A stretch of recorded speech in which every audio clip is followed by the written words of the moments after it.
Shalom Aleichem, nous allons avoir le plaisir ensemble, Bezrat Hashem, de pouvoir étudier la page Kavav du traité Giti. Nous sommes donc à Moud Aleph, nous sommes à la 7e ligne, nouvelle Mishnah, on y va ensemble. À côté Tov Segitin, donc il y a deux parties dans le get, dans l'acte de divorce. Le Tofes, c'est donc les mots qui ne sont pas, on va dire, très importants dans le get, ce n'est pas l'essentiel du get. Il y a également ce qu'on appelle le Toref du get, quand on écrit le nom de monsieur, le nom de madame, on écrit la date, on écrit la ville également. Ça, c'est ce qu'il y a de plus important, c'est le Toref, c'est vrai.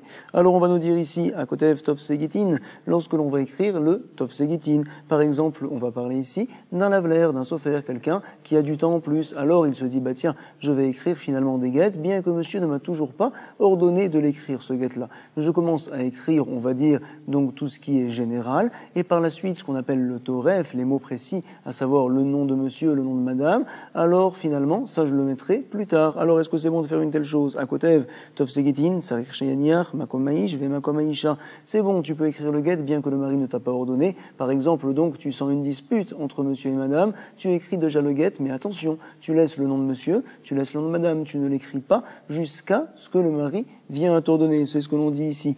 Donc, Tsarir Sheyaniach, Makom Aïsh, Ve Makom Aïsha, Ve Makom Azman également. La date, tu la laisses, tu la marqueras en dernière minute quand le mari viendra à t'ordonner et quand le guette sera donné. Chitre Milva, Tsarir Sheyaniach, Makom Amalve, Makom Alove. Si jamais, donc, par exemple, tu sais que Réhouven va prêter 1000 shekels à Lévi, alors tu te dis, bah, je vais écrire déjà le papier de la halva du prêt avant que le prêt soit fait. Comme ça, quand il viendra à prêter, alors tout sera déjà prêt. En effet, Béhémet, j'ai du temps devant moi, je peux faire une telle chose. C'est vrai, c'est permis de pouvoir écrire le papier, mais attention, tu écris tout ce qui est général. Par contre, le nom du prêteur, le nom de l'emprunteur, tu devras le marquer une fois uniquement qu'ils t'auront ordonné de faire une telle chose. C'est ce que l'on dit ici. Donc, lorsque il est rapporté Chitré Milva, les papiers comme ça de prêt qui confirment les prêts, on peut les marquer, mais attention, Tsarir Sheyaniach, Makom Amalve, il faut écrire, il faut laisser l'endroit où le nom du malvé du prêteur est marqué, Makom Alove, Makom Amaot, l'endroit où le prix est marqué également, on le laisse, on n'écrit aucun prix dessus, Makom Azman également, la date, on la laisse pour plus tard, Makom Azman. Chitré Mekar, pareil pour les ventes, ça sera Tsarir Sheyaniach, Makom Alokear, Ve Makom Amocher, il faut laisser le nom de l'acheteur, le nom du vendeur, donc l'endroit également où c'est marqué l'argent en général, on ne marque rien à cet endroit-là, Makom Amaot, Makom Asadeh également le terrain, on ne marque pas Ve Makom Azman et la date. Pourquoi une telle chose? Mipnei Takana. Il y a une takana qui a été faite par les Chachamim, pareil lorsque l'on parle de guette, pareil lorsque l'on parle de prêt, pareil lorsque l'on parle de vente de terrain. Alors celui qui veut écrire ces papiers-là avant qu'on lui ait demandé et ordonné de faire une telle chose, il sent par exemple que Réhouven va divorcer sa femme, que Shimon va prêter de l'argent à Lévi, alors il peut commencer à écrire, mais attention, les points principaux, ce qu'on appelle le Toref, alors il se devra de l'écrire après uniquement qu'on lui ait demandé de faire une telle chose et pas avant. Ça, c'est une takana qui a été faite par Rachamim, on devra la comprendre par la suite. Rabbi Yehuda, Posel Bekulan, dit Rabbi Yehuda, c'est pas bon, tu commences à écrire uniquement lorsque on t'a ordonné, le mari, le prêteur, également donc le vendeur. Tant qu'on t'a rien demandé, tu ne fais rien. Comme ça dit Rabbi Yehuda. Dans tous les cas, Rabbi Elazar, qu'est-ce qu'il nous dit? Marchir Bekulan. Dans tous, c'est bon, on peut le faire. Comme dit le premier Tana plus haut, c'est vrai. Mais attention, dans les guettes, je ne permets pas. C'est ça la différence. Rutz Migi Tenashim. Chez Nehemar, en effet, il est dit dans la Torah. Vekatavla Lishma. On expliquera par la suite. Ça veut dire en fait comme quoi, du fait que la Torah a demandé Katavla, que le guet soit fait spécialement pour madame, lorsque monsieur a demandé que le guet soit fait pour cette fille-là précisément, alors donc c'est la raison pour laquelle les Chachamim ont fait une takana et ils t'ont interdit d'écrire quoi que ce soit tant que tu n'as pas eu l'ordonnance du mari. Comme ça, on expliquera par la suite. En tout cas, on a 3 chitotes dans la Mishnah. Chachamim pense comme quoi dans tous c'est kasher. Rabbi Yehuda, ils disent que dans tous c'est pas soul. Et Rabbi Eliezer, il dit que partout c'est bon, sauf dans le guet. Ça ne marche pas. Même le tofes, on ne peut pas l'écrire dans le guet. Vekatavla lishma. On y va, la Gemara nous dit Amar Rav Yehuda, au nom de Shmuel, Amar Shmuel. C'est quoi?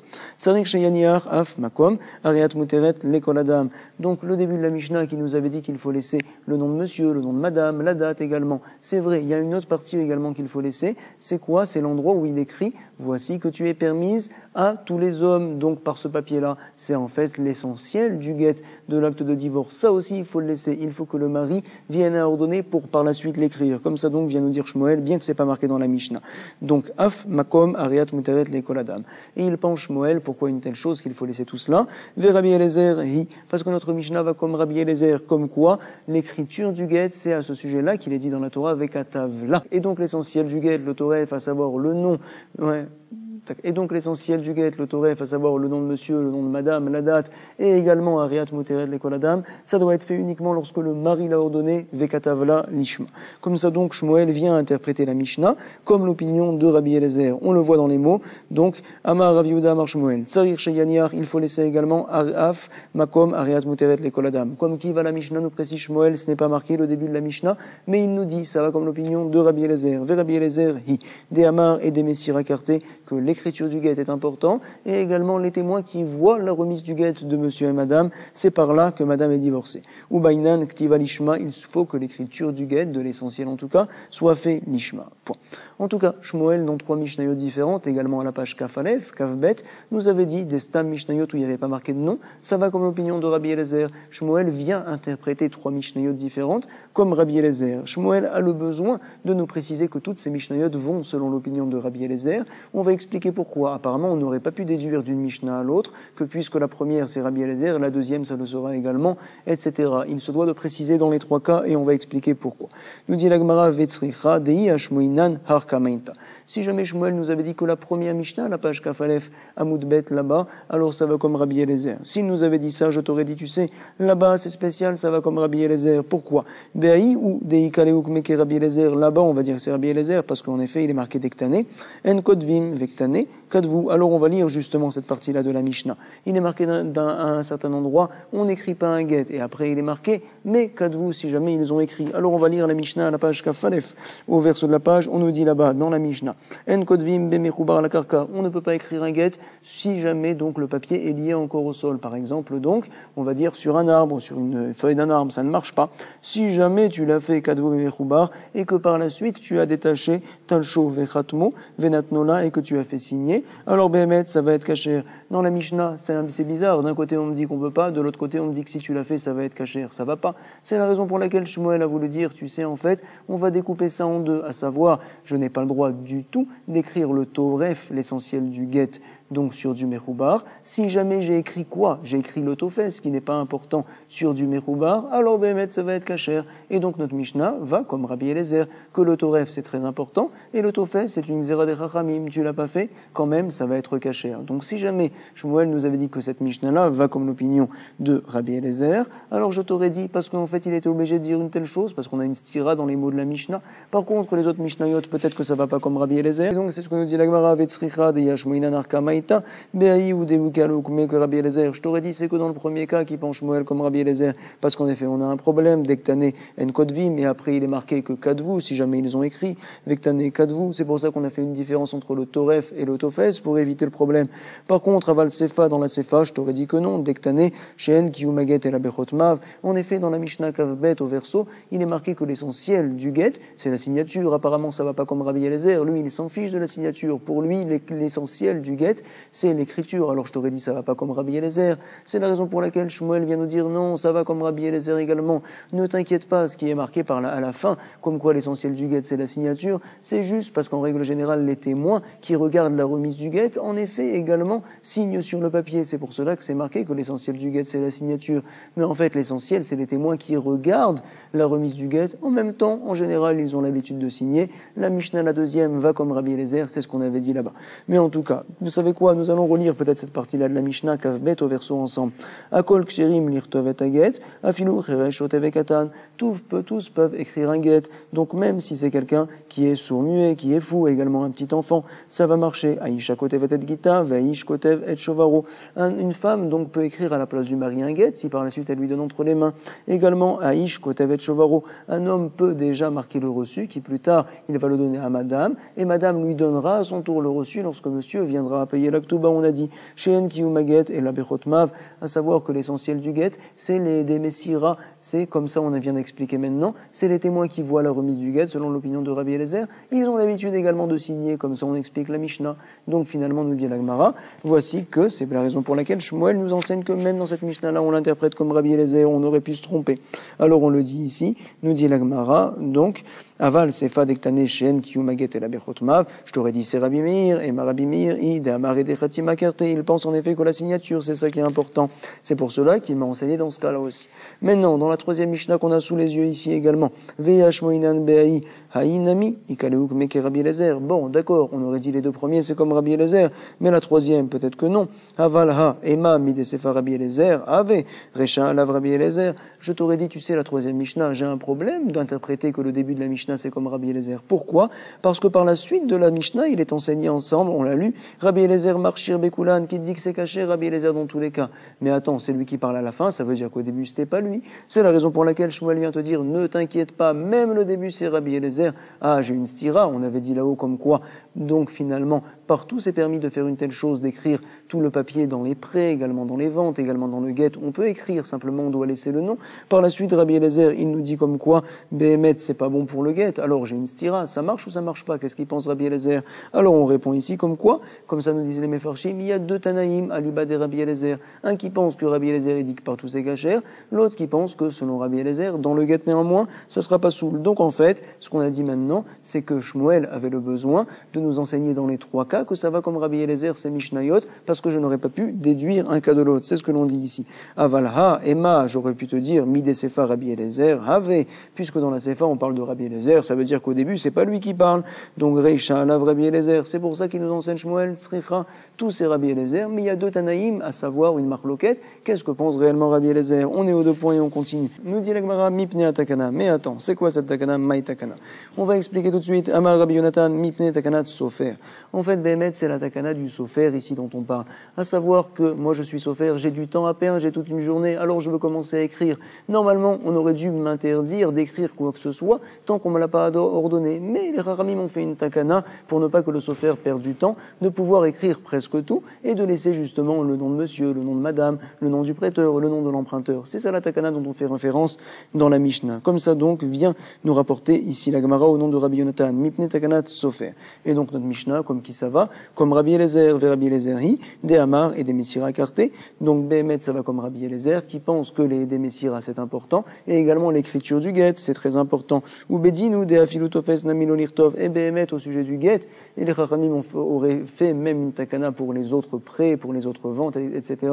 Comme quoi on pourrait rien écrire, en effet. On aurait dû faire une telle chose, comme ça aurait dû être des Afilutofes Namilolirtov. Mais il y a eu une Takana pour les Sofrim, Vemishum Takana Sofrim, pour ne pas qu'ils perdent du temps. Alors ils ont permis d'écrire le Tofes qui n'est pas important. Charou Rabanan. Point. Rabbi Yehuda Posel Bekulan. Mais non, dans la Mishnah, on avait dit que Rabbi Yehuda rapporte que c'est tout le temps pas soul. Pourquoi? Parce qu'il pense comme quoi Tofes a tout au ref. Alors Behemet, il n'y a pas de Takana pour le Sofer. Tant pis, il perd son temps, mais bon, on va pas commencer à écrire à moitié. Non. On interdit même le Tofes de peur qu'on vienne faire pour le Toref également. On interdit tous les contrats de peur que l'on vienne le faire également pour les Gittin. Ainsi nous dit donc la Gemara, Rabbi Yehuda Posel Bekulan, Gazar Tofes à tout Toref, Gazar Shtarot à tout Gittin. On a interdit le Tofes de peur qu'on vienne faire le Toref. On a interdit tous les contrats de peur qu'on vienne faire également pour les guettes. Comme ça donc, on comprend parfaitement. Il pense comme Rabbi Eliezer. Vers Rabbi Eliezer, Marchir Bekulan. Il y a un autre Rabbi Eliezer dans la Mishnah. On avait dit en fait que c'était une marloquette Tanaïm. Qu'est-ce que pense vraiment Rabbi Eliezer? C'est quoi? Rabbi Eliezer, il te dit comme quoi, finalement, dans tous les contrats, ça va être bon. Il n'y a que dans les guettes qu'on vient interdire. Rabbi Eliezer, Marchir Bekulan, Chutz Megete Nashim. Et on explique Tofes à tout Toref, Gazar. On a fait une xéra, on a interdit le Tofes de peur que tu viennes à faire le Toref. C'est vrai, mais que dans les guettes, pas dans les autres contrats. Shtarot à tout Gittin, le Gazar. 2 points, on est aux 2 points et on continue, on avait dit. Chez Nehemar, Vekatavla, on avait rapporté dans la Mishnah, comme quoi, Vekatavla, en fait, le guet, il doit être fait pour madame, spécialement, c'est vrai. On avait rapporté dans la Mishnah, Rabbi Eliezer, Marchir, Bekulan, Chutz Migitenashim. Il permet donc tous les contrats de faire comme ça, mais dans les Gitenashim, pour les guettes, ça ne va pas marcher. Pourquoi une telle chose chez Nehemar, Vekatavla, Nishma, ça veut donc dire que même le Tofes, qui n'est pas important, alors apparemment on voit d'ici qu'il doit être fait Nishma spécialement pour cette fille-là. C'est la raison pour laquelle Rabbi Eliezer interdirait même de faire le Tofes, à savoir même les éléments qui ne sont pas importants dans le guet. Sur ce, la Gemara va nous dire, mais attends, c'est pas vrai, chez Nehemar, Vekatavla, Vea, Kiktivla, Kikataktivla, Atoref ou Dirtiv. Quand la Torah a dit là, Vekatavla, on parle du Toref, on parle de ce qui est très important, des éléments essentiels du guet, à savoir le nom de monsieur, le nom de madame, Areat Muteret Lekoladam, également la date. Bien sûr, ces points-là, à ce sujet-là, la Torah a dit comme quoi ça doit être fait pour madame spécialement. Mais le Tofes, donc finalement, la Torah ne demande pas que ça soit fait lishma. Pourquoi, lorsqu'on lit les paroles de Rabbi Eliezer dans la Mishnah, on a l'impression que même le Tofes doit être fait lishma? lishma, justement parce que la Torah a dit vekatavla. Donc c'est ce que l'on dit, vea kiktivla à Torah, il faut dire tiv. Alors finalement on corrige les mots de la Mishnah. Et Nehema, mishum, chez Nehemar, vekatavla lishma. On rajoute le mot mishum, ça veut dire en fait que Rabbi Eliezer pense que du fait que la Torah a demandé que ça soit fait lishma au sujet du Toref, c'est la raison pour laquelle mishum, justement, on va te dire que même le Tofes, on doit le faire lishma pour ne pas que les gens viennent à s'embrouiller. En tout cas, on a bien étudié lishma le recto, maintenant on continue, on va passer tout de suite au verso ensemble. Il a été enseigné Kashia de Rabbi Eliezer à Rabbi Eliezer. J'ai un problème si le début de la Mishnah va comme Rabbi Eliezer. Tu vois, la suite de la Mishnah, c'est Rabbi Eliezer qui parle, comment ça marche. S'il a parlé à la fin, c'est pas lui qui parle au départ. Réponse de la Gemara, comme on l'avait dit, il y a deux Tanaïm, finalement, qui sont en marloquet. Qu'est-ce que réellement pense Rabbi Eliezer? Très Tanaï, Ve'aliba de Rabbi Eliezer. Point. En tout cas, maintenant vous allez voir un autre Amora. Pour l'instant, on pense que notre Mishnah, l'auteur c'est Rabbi Eliezer, et donc Rabbi Shafti Amar Cheskia, Mishum Ketata, Behemet, notre Mishnah, ça va aller comme Rabbi Meir. C'est quoi la takana dont on parle ici? Au contraire, c'est une takana, justement, de ne pas écrire le Toref. Normalement, on aurait dû tout permettre, d'écrire même le nom de monsieur, le nom de madame. Par exemple, donc, le Sofer sait que monsieur est énervé contre madame, qu'il va la divorcer. Il voudrait tout écrire. Behemet, on devrait tout permettre complètement. Pourquoi? Comme Rabbi Meir, on s'en fiche complètement de l'écriture du guet. Ce qui compte, c'est uniquement la signature. Mais il y a une takana des chachamim qu'ils ont fait, c'est quoi? De peur qu'un jour il y ait, donc on va dire, des problèmes entre monsieur et madame, et que par la suite, madame, elle va passer chez un bonhomme, elle va voir, oh là là, il y a un papier, c'est un guet, et donc il y a marqué mon nom, il y a marqué le nom de mon mari également. Ça veut dire qu'il veut me divorcer. Elle va s'énerver contre son mari. En effet, c'était juste le Sofer, ce bonhomme-là, qui avait commencé à écrire parce qu'il avait anticipé l'affaire, mais le mari n'avait rien demandé. Ça va faire des problèmes, des disputes, puisqu'on a peur des disputes. C'est la raison pour laquelle Chachamim, ils ont dit, on n'écrit que le Tofes, mais le nom de monsieur, le nom de madame, on l'écrit pas. C'est ça la takana dans la Mishnah, comme ça vient nous expliquer Rabbi Shafti. Et Béhémet, notre Mishnah va comme Rabbi Meir, comme quoi la signature c'est le plus important, et l'écriture, peu importe, on aurait dû même permettre complètement de tout écrire. On a fait une takana. C'est ce qu'on appelle Mishum Ktata, on a peur des disputes, vers Rabbi Meiri, des Amar et des Khatima Karté. Ou Bedinu, des Afilu Toref, Naminirtov, Béhémet, comme on l'avait dit, on devrait même permettre de tout pouvoir écrire, mais on a peur que, Vezimnim, des fois, des chamarlés, les Sofer, des Gaktiv, madame va passer, elle va entendre le Sofer qui est en train d'écrire, et donc elle va se dire, mais attends, Vesavra, Iou, Kaamarlé, c'est mon mari qui lui a dit d'écrire un tel papier. Elle va s'énerver, Veavelek Tata, Vehade, elle va se disputer avec lui. En tout cas, deux opinions, Rabbi Shafti, et plus haut, on avait dit un autre Amora. Est-ce que finalement notre Mishnah va comme Rabbi Eliezer, ou comme Rabbi Meir? On voit la marque loquette, tout de suite on y va. Rafrizda Amar Avimi, Mishum Takanat Agunot. Rafrizda, il n'a pas dit vraiment est-ce que la Mishnah va comme Rabbi Meir ou comme Rabbi Eliezer. Il a dit donc deux mots. C'est quoi? La takana dont on fait référence dans la Mishnah, c'est une takana pour les filles seules, les filles délaissées et les filles agunot. Qu'est-ce qu'il veut dire Rav Rizda? On va devoir ici expliquer tout de suite. Il y en a qui veulent comprendre les paroles de Rav Rizda de cette manière-là. Regardez. Amrela, Rabbi Meir, ve Amrela, Rabbi Eliezer. Il y en a qui disent qu'en fait, la kavana de Rav Rizda, c'est en fait d'expliquer la Mishnah comme Rabbi Meir. D'autres disent non, il veut expliquer la Mishnah comme Rabbi Eliezer. On va voir tout de suite. Amrela, Rabbi Meir, des Amar et des Khatima Karté. Il y en a qui disent en fait, Rav Rizda pense que la Mishnah va comme Rabbi Meir. L'essentiel, c'est donc la signature des témoins et tout le reste, peu importe. Et donc, on aurait dû tout permettre, même ou Bedin, ou Deafilou, Toref, Naminirtov, même tout le nom de monsieur et madame, ça devrait être permis de pouvoir écrire. Mais quand même, les Chachamim ont fait une takana, Vezimnin, Deavelek Tata Beade. On a peur comme quoi le mari un jour va s'énerver avec sa femme, il va passer chez monsieur pour lui ordonner d'écrire un guet, il va voir tout de suite le papier qui est déjà prêt avec son nom, le nom de sa femme. Paf, il s'énerve tout de suite, il prend le papier, il lui dit ça tombe bien, je vais le jeter chez madame, il la divorce. On a peur d'une telle chose, c'est la raison pour laquelle, alors monsieur le Sofer, quand tu écris pas tout le guet complet. Pourquoi? Parce qu'un jour il va s'énerver monsieur et tout de suite il va la divorcer quand il va voir que le papier est déjà prêt. Donc c'est ça la takana, et à ce sujet-là, à dire à Frisda, c'est ça la takanat agunot, à savoir on a peur qu'il y ait des femmes qui soient vite délaissées et vite divorcées. C'est la raison pour laquelle la Mishnah va comme Rabbi Meir, mais on empêche quand même d'écrire le nom de monsieur, le nom de madame. Veratachana, il va s'énerver avec elle, Vezarik Leniene, et il va tout de suite nous jeter le papier, et donc madame, elle va être toute seule, ou mais Hagen, Vemotiv là, et donc il la délaisse comme ça. Nous dit la Gemara, tu sais, il y en a qui expliquent les paroles de Rav Rizda un petit peu différemment, à savoir Amrela, Rabbi Eliezer, des Amar et des Messira Karté. Rav Rizda, en fait, quand il a dit qu'il y a une takana pour les agunot, pour les filles délaissées, en fait, il veut expliquer la Mishnah comme l'opinion de Rabbi Eliezer, comme quoi, en fait, et des Messira Karté, le plus important, c'est donc l'écriture du guet, comme on a dit, et également les témoins qui voient la remise du guet, c'est vrai. Et on va expliquer tout cela, à savoir, Ubedin ou de Afilutofes Namilolirtov. Il y aurait dû, donc normalement, on aurait dû laisser complètement interdire monsieur d'écrire quoi que ce soit tant que le mari n'a pas ordonné. Le Sofer, il ne devrait rien écrire, Béhémet. Donc, Ubedinu, des afilut tofes, namilolir tov. Mais quand même, les chachamim, ils se sont dit, vezimnin, des baelemisa, les medinatayav, ça peut arriver comme quoi, une fois, le mari doit partir outre-mer très rapidement comme ça. Et alors, il a envie de divorcer madame très rapidement, c'est vrai, mais velo ishkar sifra, et il ne trouve pas un sofer qui est prêt, qui peut écrire un guet en une journée comme ça, c'est très difficile. Alors, il va délaisser sa femme, la pauvre, elle n'aura pas de guet, elle sera bloquée pour toute sa vie, veshavikla, veazil ou meragen, et donc il va la délaisser, vemotivla, la pauvre, qu'est-ce qu'on va faire avec une telle chose? C'est la raison pour laquelle les chachamim ont permis de pouvoir écrire le tofes du guet. Mais attention, on laisse le nom de monsieur, le nom de madame. Comme ça, si jamais un jour un mari il est pressé, tout de suite on écrit le nom de monsieur, le nom de madame, la date, tout de suite voici ton guet monsieur, donne-lui le guet, comme ça quand tu pars, alors au moins elle sera divorcée, elle pourra par la suite se remarier, c'est ça la takana.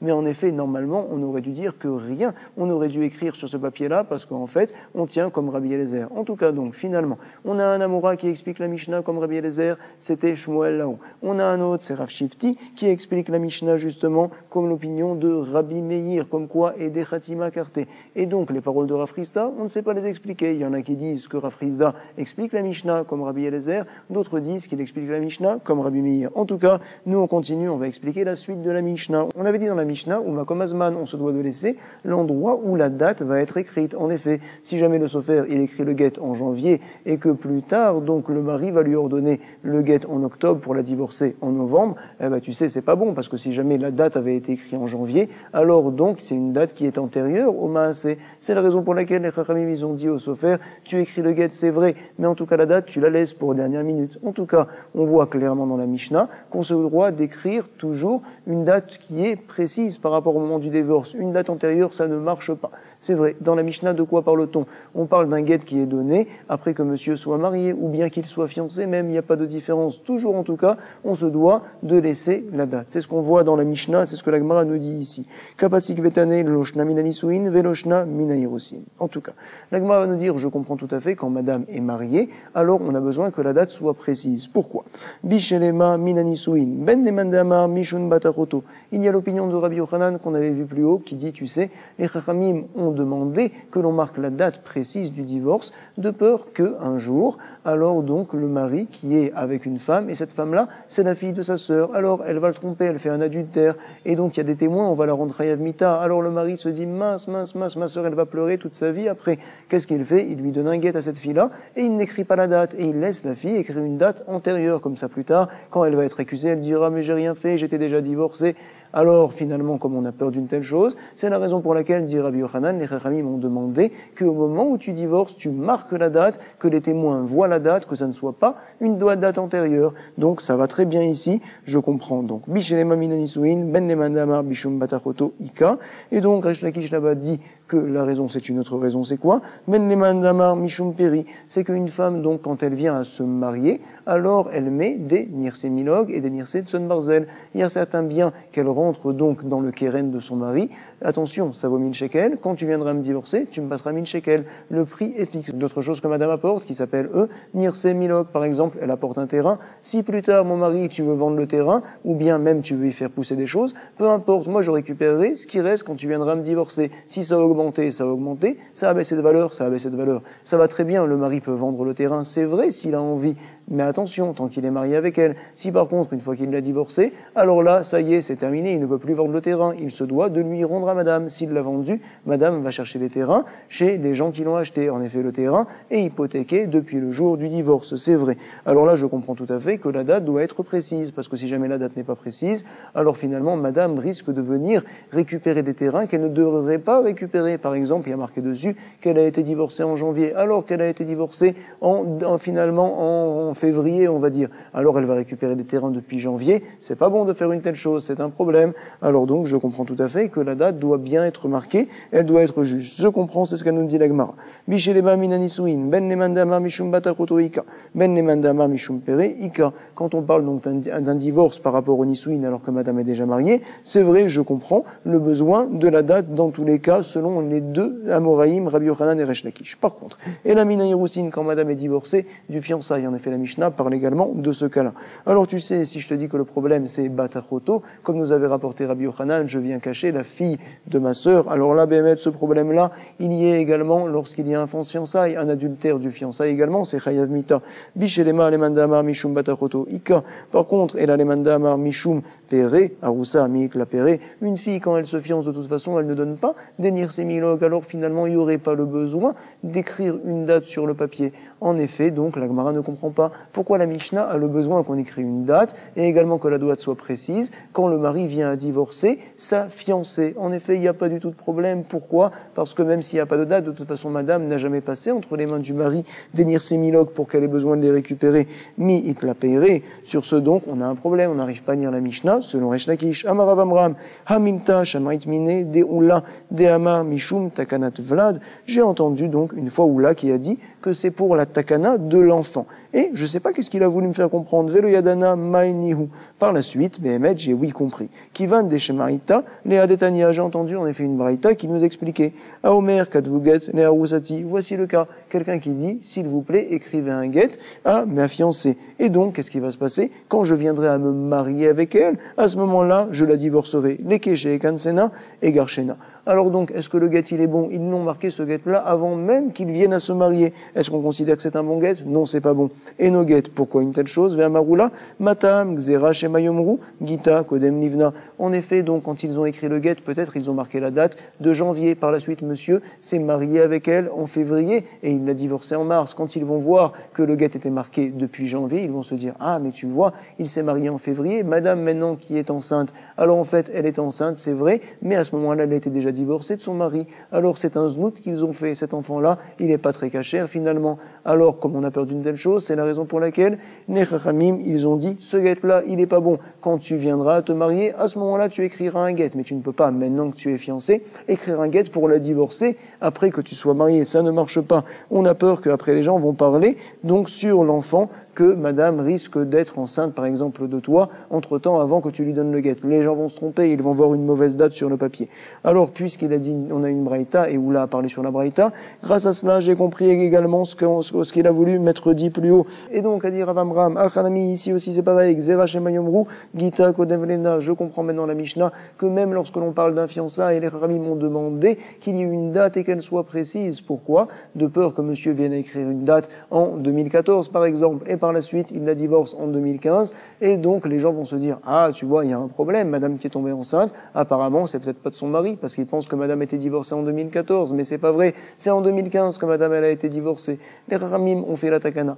Grâce à cela, maintenant, je comprends très bien la Mishnah, que ce soit selon Resh Lakish ou selon Rabbi Yochanan, pourquoi donc on doit avoir une date précise, quoi qu'il arrive, que monsieur vienne à divorcer madame du mariage, ou bien du fiançailles, parfait, on est très bien.